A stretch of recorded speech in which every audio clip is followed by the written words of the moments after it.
All our barangay officials and barangay councilor for a meeting this afternoon.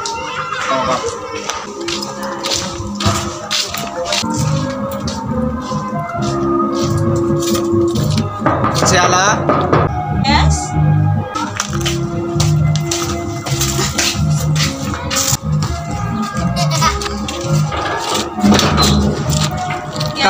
Cap told me that we have a meeting this afternoon. Okay, I will be there.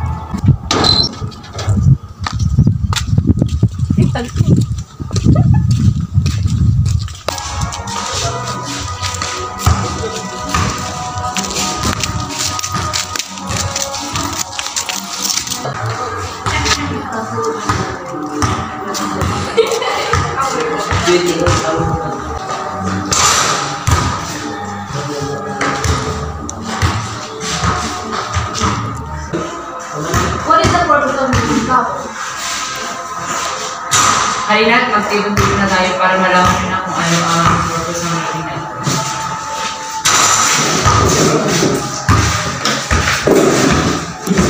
Okay, Councilor Jim, what is the purpose ito?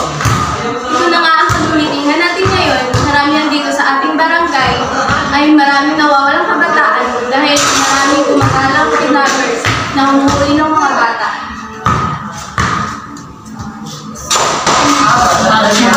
We need to be alert so that will be located in our barangay. Additionally, what are the things that we are going to do to keep our barangay safe? Uy, Ton!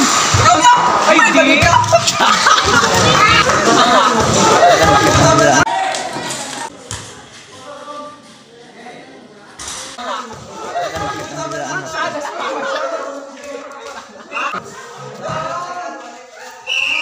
Can you please keep quiet because we have our meeting. You're disturbing our meeting. Sir, kasi hindi po namin alam na may perdon kayong pinag-iipigan.